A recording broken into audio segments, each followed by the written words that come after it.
thrilled to be here with Jon today, and I want to tell you all why as we get started. Over 10 years ago, someone gave me a copy of Jon's book, Wherever You Go, There You Are, Mindfulness Meditation for Everyday Life. And it changed me. And over many years of reading that book and rereading that book, I developed a practice. I actually think my brother suggested it, which is reading one of Jon's short, beautiful chapters, either every morning or every night. And those brief chapters have become a meditation in and of themselves. The words and the spaces, as Eckhart spoke about yesterday, have become a meditation in and of themselves. And Jon's words have helped me slow down and take stock, become kinder, be more conscious, deepen my empathy.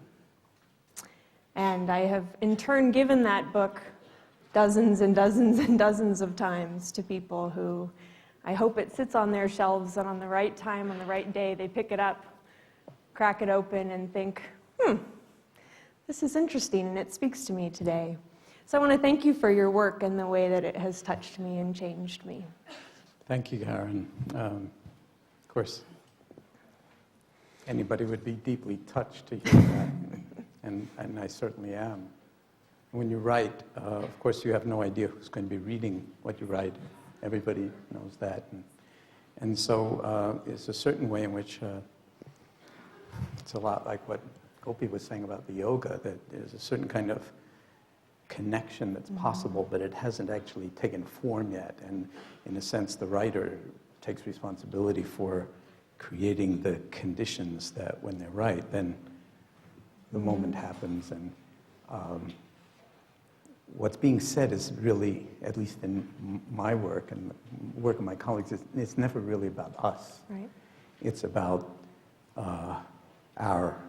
the possibilities of all of us as human beings. So I'm just deeply touched, and thank you. Well, and it's, so I joined Google 20 months ago or so, and one of the things I said to Meng early on was, this book is really important to me, and he said, oh, I know Jon, I'll introduce you. I've learned if I ever want to meet someone, just tell Meng I'm curious.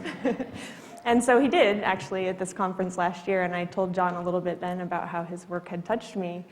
And I said, I'm sure you hear this all the time. And he's first of all, he's Jon Kabat-Zinn, so he stopped and he looked at me, full attention, and he said, it's always amazing to hear when your work touches another person. And I thought, so even him, it still really matters to know that his work has touched someone. And that became the first of what have now been a series of conversations for us. And so thanks to Meng and to Soren for making this possible. And Jon and I have talked a lot about things that might be interesting to all of you, that are interesting to us. But after an incredible day yesterday and a really remarkable morning, I told Gopi he makes me so proud to be at Google. I wanted to ask you, Jon, what's emerging for you? What's coming up as you're listening to this wisdom and excitement and debate? Well, I have to say that my mind is completely blown, and my heart as well. And I feel like the first thing that we should probably do is really take a moment in stillness and appreciate Soren's genius. Where is Soren? Oh. This is not something anybody could have brought together. I like to think that every single human being on the planet has a particular calling. This got mentioned yesterday in the venture capital conversation, but has a particular calling, a particular genius, and therefore a particular work on the planet that's uniquely ours to do. A lot of the time it's in collaboration with other people who share a similar kind of overlapping vision, but that each one of us, in some sense, has our own dharma, our own calling, our own longing. And if we wind up doing somebody else's work, it doesn't feel right. It feels like you have, clothes on that aren't just cut the right way. So stop and think for a moment. I mean, this is in some sense, you could say, a business meeting. You know, it's a business conference. It's a conference of a particular industry.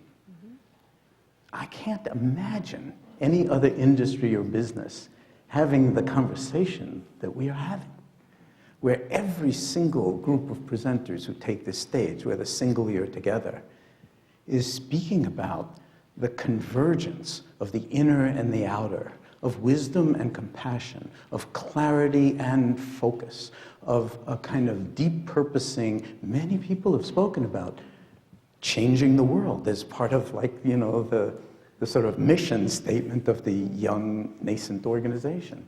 And a lot of the larger organizations, now that they've gone public and everything, still that seems to be a major motivating force. I'd like us to just stop and recognize that we're participating in something that's never ever happened on the planet before. And that it takes all of us. It takes absolutely all of us. And when I say all of us, I mean all 7 billion of us.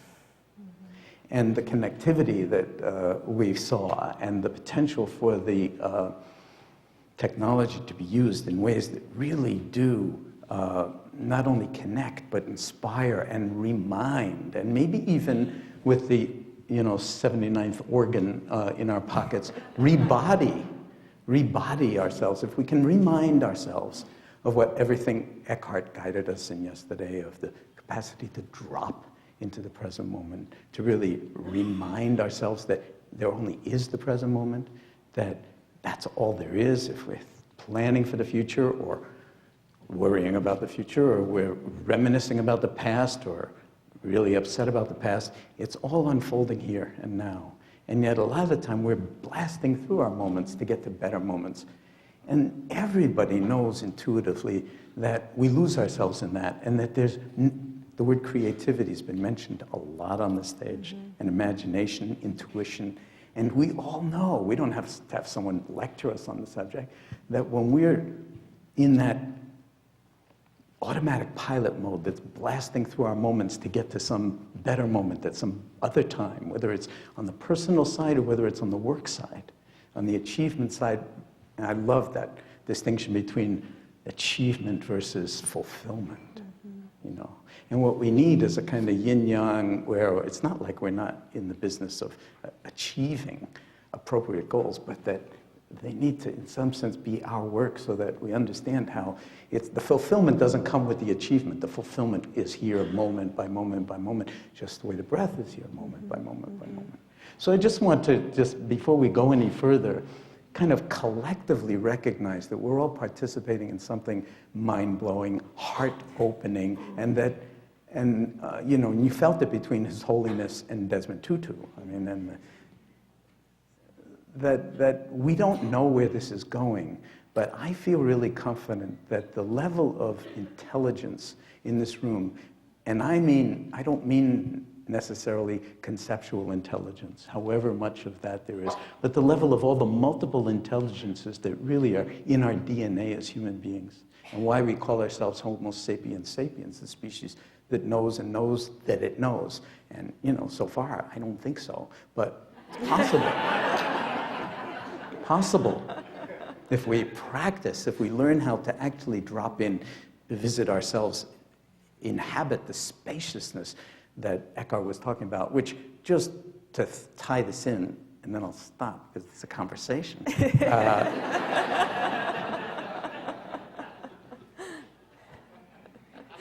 beautiful. There's, the potential for us to really know ourselves in a way that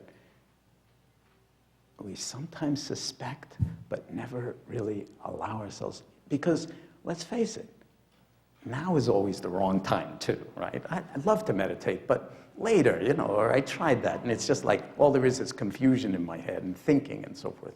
And what Eckhart guided us in yesterday, that's mindfulness. That's heartfulness. And it's in all of us already. It's not like we have to get it. It's more a question of getting out of our own way And that's what we're talking about, bringing into work life, bringing into home life, bringing into the balance that we heard about, bringing into the clarity of being a true leader, where it has to be embodied. It can't be some nice management philosophy or leadership philosophy, blah, blah, blah, blah, blah, about leadership. Well, we're seeing it embodied here, and it's extraordinary. Yeah, I agree. Thank you, Soren. So, Jon, let's get some terms clarified, because you talked a little bit about mindfulness and about meditation, and lots of people here do both, practice both, and know what we're talking about, but plenty don't. So what's the difference, and how are mindfulness and meditation related?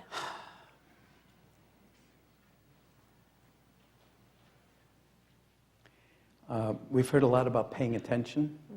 To a first approximation, let's just kind of agree, if we can, that what meditation is really about is paying attention. As if it mattered. To what? To what's most important. How do we know what's most important? We pay attention. We inquire. There's a certain kind of circularity to it, but at the same time, it's explosive because it brings us up against what we don't know. Because most of what we, can attend to is, in some sense, mysterious. That not all the connections are known, not all the possibilities are known, certainly. And so it's a gigantic adventure. My working definition, which is an operational definition of mindfulness, and by the way, I've got to say this, just so that people who hear it for the first time don't sort of have this impression that mindfulness is some kind of clinical, microscopic attending, in some kind of cold-hearted, uncaring, but very precise way. That in all Asian languages, I've been told, or most Asian languages, the word for mind and the word for heart are the same word. So, and mindfulness is often spoken of as the heart of Buddhist meditation. I mean, it's the absolute foundation. And the Buddha actually expounded on it in the great Sutra on Mindfulness and the 4 foundations of mindfulness. Beginning with the body, by the way. So when we hear mindfulness, if you don't hear heartfulness inside yourself, you're actually not understanding. It's just in the realm of, as Eckhart said, the conceptual. Nothing wrong with the conceptual. It's just vastly incomplete when it comes to who we actually are. So it's my working definition of mindfulness is it's the awareness that arises. Okay, so first of all, shortcut, mindfulness equals awareness. Pure awareness, whatever that is. The spaciousness, the silence that we were guided in yesterday, another word for that spaciousness is awareness, because it's got a property of knowing, but it's not merely conceptual knowing. Okay? And we all already have it, so it's not something you have to go out and get. It's very important. So it's the awareness that arises through paying attention on purpose in the present moment, which is the only moment you could possibly pay attention, and the kicker, non-judgmentally. So you might throw back to me, well, that's impossible, because I've got ideas and opinions and judgments about everything virtually every single minute, and if you start to pay attention to what's on your mind, you'll see that that's true. So what non-judgmentally means doesn't mean that you're not going to have judgments. It's that you won't, you'll drop into the spaciousness that allows us to have all of these judgments without judging that and condemning ourselves or pursuing whatever comes up in the mind of us, like, this is great and this is horrible. And then we get pulled, we get sort of drawn and quartered sometimes by our own contractions, by our own tension between this and that. So it's dropping into this place. And I like to use the term dropping in. Sometimes I'll even drop a tennis ball. Like in any moment, you just drop into the spaciousness that you already are, awareness itself.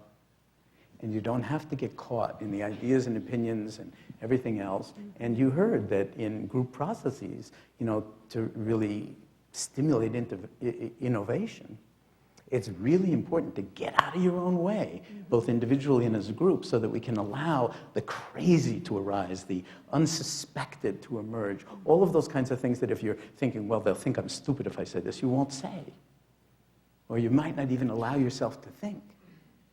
And so intuition, creativity, all of this, actually, the source of it is already inside us, only it's not in thought, it's in this other capacity we all have called awareness that we never get any training in school. Only now with mindful schools in Oakland and other areas and other places around the country, we're actually training kids in this because it's brain food. It's brain food. So first you have to be aware of the judgment and the activity in the mind in order to be able to set it in its place and create the space for the creativity, for the innovation, for the intuition to access that. Exactly. And I think that's one of the themes that has come up yesterday and today about how important innovation and creativity is if we're going to actually do world-changing kinds of things. And the thought that the paying attention enables that is pretty exciting and empowering. It is, and it's like right under our noses, so to speak, both literally and metaphorically.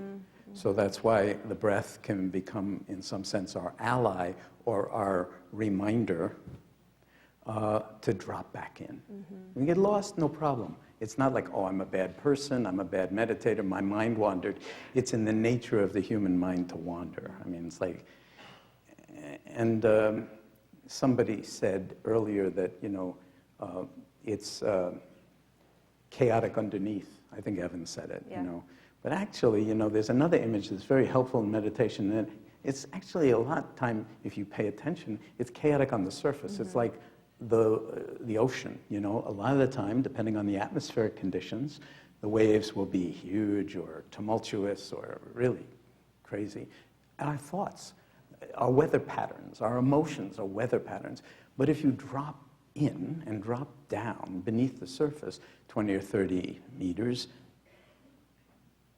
it's already here, that stillness, that clarity, that it's our birthright. I see awareness or mindfulness as the final common pathway, and this would include heartfulness, of course, as the final common pathway of what makes us human.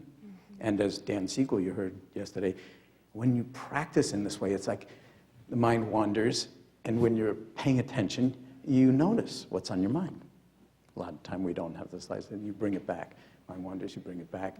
Mind wanders, you don't want to bring it back. You think this is boring, I hate it, stupid, whoever brought up the word meditation in the first place, just let me get back to work. And you bring it back anyway, and you notice all of that. Slowly something's growing. And what's growing is a kind of a muscle, although I don't like to call it a muscle because it's our multiple intelligences. It's who we are when we stop believing in the story of who and what we are. So we can still live in the story, but we don't have to believe it. So the meditation is the training, in a sense, is the discipline and the practice that enables the mindfulness then full-time. Exactly. To come back to your original point, the meditation is, in some sense, the formal discipline that brings this about. And there's no one right way to do it. I think we really need to point out right away and keeps people thinking, oh, now I have to sort of genuflect to Jon Kabat-Zinn or Jack Kornfield or Meng or, whoever, like they've got the answer. It's like, no, this is a distributive function. We all have, as was pointed out, never mind the answer. We have the questions. We have the caring. And when we inquire into the caring and the source of the caring, and what Gopi was talking about, the yoga of, understanding a kind of unity within the kind of disconnection, the separation, then we're touching base with something within ourselves that is a source of tremendous calm, also tremendous clarity, and at the same time, wisdom. The wisdom to see things as they are and to differentiate ignorance from clarity. And it's a distributive function. We all have it, but we never exercise it. And then when we do, we say, within 2 or 3 seconds, oh, this is boring, same old breath, God, or the same old things going on in my mind or whatever. I like to sometimes say, okay, if you really feel that way, and by the way, when we're talking about meditation, the real meditation isn't this at all. The real meditation is how we live our lives, moment by moment by moment. How we live our lives, moment by moment by moment, realizing it's always now. And if you take it really too seriously, that would be a real problem. Like, oh, I'm going to be a more serious meditator. And then that's one more story you're going to lock yourself into. So I like to say, and I think His Holiness' exchange with Desmond Tutu is a perfect embodiment of this. Yeah. It's like, this stuff, why are we here? If this isn't important, I don't know why we are here. And we are really, really here in conversation with each other. It's not just about the people on the stage. So what the hell are we doing here? It's serious, this. But it's so serious that it's really important not to take it too seriously. And I'm serious. That's great. It's, you've made some distinctions around meditation and mindfulness, and interesting that we've heard some people talk about, trying to make time for meditation, or how do you have time with this given how busy you are? And I think there's something that you teach, Jon, and that others here live and teach around. There's a transition that you make from thinking about meditation as sort of a thing on your list, and you can kind of visualize crossing it off, or if you have a list on your computer, clicking the checkbox. I meditated today, but then there's a transition where you get to the point where it's actually about how you show up, how you listen, how you're curious, how you care, how you make decisions, and we heard some of that this morning. And how do you help people move from meditation as a thing that I do, like going to the gym, into this is a way of existing and a way of being, and I can still be busy, I can still be running around, and yet be present for that. You've helped people through your programs and your writings make that shift, and how do we help people make that shift?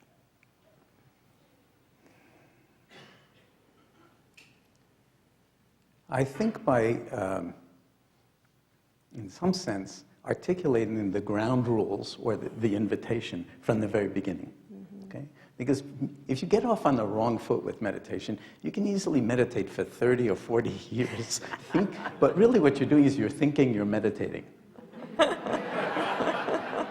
You don't want to do that. Okay? It's like, oh, I didn't get the message quite right. Got a little scrambled, I didn't have a good connection. So I think that good teaching is absolutely essential. You've seen it here on this stage. I mean, not good. Extraordinary teaching. It's always embodied, and it always looks different because our bodies are all different. And there's, again, no one right way to cultivate this. There are an infinite number of doors into the room. And it's not like stand in the doorway and proclaim how great my door is, and how the perspective from this doorway is really fabulous. It doesn't matter you come in that doorway, this doorway. The fact of the matter is being in the room. So there are a number of skillful ways that I think teachers have found to really articulate this, so that the real challenge is in the hospital, for instance, when we're talking about people who have every conceivable medical, chronic malady, disease, and they've been treated by medicine, and they've, in some sense, not gotten full satisfaction, fallen through what I used to call the cracks in the healthcare system. Now I just call them the chasms in the healthcare system. And it's like, and we challenge them to see if there's not something that they could do for themselves that no one on the planet could do for them. And tapping into the full repertoire of their human resources, if you don't mind my making that pun, which are our capacity for learning, for growing, and for healing, and for transformation. All of these words have gotten mentioned in the past day, and this is a kind of invitation to actually take it on and see what might be possible. In the past 32 years since we've been doing this, called mindfulness-based stress reduction, and studying it, we went public before the internet. We went public without, I'm not trained in business. I didn't know about IPOs, you know. So we went public. I don't know how we went public, but it went viral, and MBSR is all around the world, and so is mindfulness-based cognitive therapy, and mindfulness-based relapse prevention, and mindfulness-based childbirth and parenting, and mindfulness-based elder care. And I mean, because it's never about MBSR, it's always about the M, okay? It's always about the M. So it's sort of spread all around the world. And why? I think because we're all starving. We're starving for some kind of authentic experience, and we've kind of gotten used up with the idea that it will be out there someplace else. Whether it's money, whether it's job satisfaction, whether it's relationship satisfaction, there's a kind of larger domain that when we ignore it, we know someplace deep in our hearts that we're like missing things. And somebody mentioned it, like maybe Meng, that we don't want to die, as Thoreau put it. In that moment on our deathbed, realizing we missed the boat, we hadn't lived. And since we only have moments to live, why not capture some of them? I want to ask you about something else that came up yesterday, Dan Siegel's presentation on the brain science, and I know you're thinking about that in some of your writing now. How are you connecting the science of the last 10 years and the 15 years, the new learning that we have, with the work that you've been doing for decades now? Well, it's very gratifying, and I think there's somebody I just ran into here who was in Sarah Lazar's lab and is now in a startup of his own. Sarah Lazar is her lab at MGH has done some of the major brain studies on people who are going through the MBSR, mindfulness-based stress reduction program. It's an 8-week program for just regular people, usually with chronic medical conditions of one kind or another. It could be chronic anxiety or panic disorder or depression or pain of all sorts, or cancer or heart disease or whatever. And so we take everybody and work with them together. And we've seen for 32 years now that people learn to live with what they've got, or what they've got attenuates enormously for the most part over a period of 8 weeks. And then when we follow up for periods of 4 months with chronic pain patients and so forth, that they're still saying something they got in those 8 weeks is still alive in them and is moving in them, and that they rely on it for a certain kind of sanity, for a certain kind of well-being. And so we knew that there was symptom reduction, we knew that people were happier, but now we actually know that their brains are changing. And not just in terms of electrical activity in different regions of the brain, which we also have shown, that, and this sort of a shift from in what's called the emotional set point, so that people are moving towards greater levels of emotional intelligence. And this was a study I did with Richard Davidson in a work setting, in a high-tech work environment in Madison, Wisconsin. But that people's physical brains are actually growing and changing, in particular what they call regions of interest that have to do with learning and memory. Are you interested in learning and memory, anybody here in this room? Learning's good, and remembering anything is like, you know, it's like a miracle. Especially with the exponential assault of all the emails and information. It's like, you know, sometimes I find like I can't remember whether I thought that I should write an email to somebody or I actually did write an email to somebody. You know, when you get a string of 100 emails, it's like, you know, and sometimes I have to go back and check, did I actually write to this person, or did I just write in my head and then forget to actually do it? You know? So learning and memory, perspective taking. Anybody here think perspective taking might be relevant to your life in high-tech, you know, work environments, meetings where, you know, multi-million, billion-dollar decisions are on the line? Okay, perspective taking. And emotional regulation. All of these areas actually change in their morphology. Why? Because, as Dan said, the brain is an organ of experience. And the more we drive it through a kind of intentional, repetitive, moving in a particular direction, it's the same as lifting weights, only what you're doing is you're growing the hippocampus, or you're growing, you know, the real estate in the prefrontal cortex, or the anterior cingulate cortex, or you're actually showing thinning in the amygdala, which is the threat response mechanism of the limbic system. So this data is all really in the past 5 years, but it seems to be substantiating more and more, so we keep doing studies on it. But I like to say, and of course, there are all these, studies that are coming out of Richard Davidson's lab and others where they take monks who've been practicing 50,000 hours of formal meditation and so forth, and looking at their fMRI brain scans and so forth. And it's magnificent. I mean, the neuroscientists have never seen patterns like this, profiles like this of human brains, and what it's really saying is we didn't actually realize what the full range of our capabilities are as a human being. And now that's opening a field of what's called contemplative neuroscience. In the Mind and Life Institute, we have Thupten Jinpa here, who is the chairman of the Mind and Life Institute, and chairman of the board, and has been His Holiness's translator for many, many years, and you'll hear him on the stage this afternoon. This is, sort of really where the rubber meets the road. The conversation between, Western science and contemplation about only the most important questions dealing with humanity. Just that. That's why we have to not take it too seriously. Right.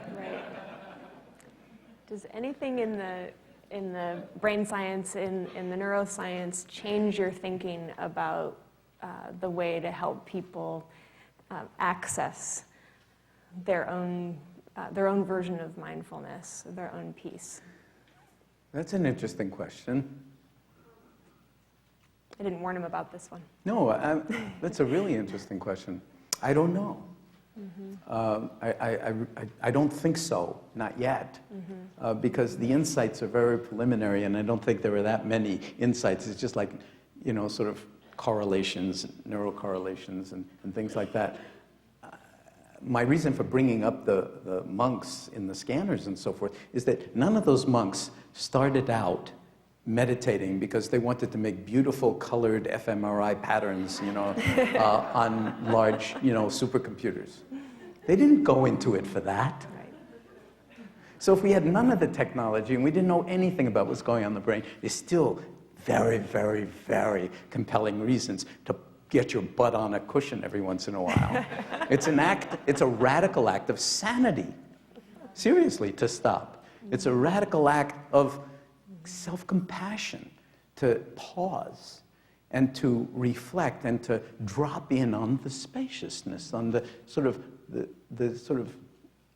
innate capacity that we have for what I sometimes like to use in verb form, awarenessing. Okay, it's not about awareness as a noun, it's about awareness as a capacity, as a verb. Awarenessing, present participle. Then you don't even have to get caught in dualism of who's doing the awarenessing, because that's an interesting question. Who's meditating? That's a very interesting question. the I and where itself. they don't know would, not knowing would be like really important. But, if you start to pay attention, you'll see, wow, we really use the personal pronouns an awful lot. We just love the personal pronouns. So how about mindfulness of I, me, and mine? How about we just bring awareness to how much of the day, blah, blah, blah. It's all, I'm the story of me. What could be more interesting? Starring, of course, me. Now, I've been struck by, and it's gotten mentioned on the stage many times, how little of that is going on here. This is like mind-blowing. Yeah. You should get the bankers in here. I'm serious. Not being judgmental at all, but Sometimes a little. But to turn our, the financial sort of well-being of the world into a gambling casino where the house always wins and everybody else loses, it's like, what's wrong with this picture in the 21st century interconnected world? It's like, it's like the bandits are actually sort of robbing us of a certain kind of sustenance without any productivity of any value, compared to what Ngobe was able to show us. I mean, unbelievable. That's productivity. So again, I'm just being playful, but I do think that mindfulness isn't just about the body. I do feel like I think that it's not a bad idea to just take your seat for a moment or two. Let's do it. I'm not saying we have to do it now, but okay, it's not a bad idea. I mean, Jon since you're already Kabat-Zinn, people. sitting. Let's do it. But the question is, are you? So you just take your seat and consider this. Maybe took me 40 years to actually realize that this was a radical act. I mean, I got into the sort of the love of it. I mean, this is a love affair with being alive. But it's a radical act, actually, to really take your seat with no purpose other than to be awake. Okay? It's not to, grow my hippocampus or, thin my amygdala. I mean, that's a nice side benefit if it happens. But no, what about just to be who I actually am? You use the phrase, a way of being. That's the way I define mindfulness. It's a way of being. It's not a technique. It's not some breathing exercise or whatever. It's the embodiment of who we actually are as human beings, the core element of which is wakefulness, presence. So when we sit in this way, it's like an orchestra. Before they play, even the greatest of orchestras, they spend an hour tuning, first to themselves, then to each other, tuning. So maybe you wake up half an hour early or 5 nanoseconds earlier, and before you hit the email or the Twitter or whatever, you just drop in. And it's like tuning the instrument, literally and metaphorically. Now, because the brain is like, oh, okay, want to be awake? I can do that. And you don't need to sit in a cave in the Himalayas for 30 years.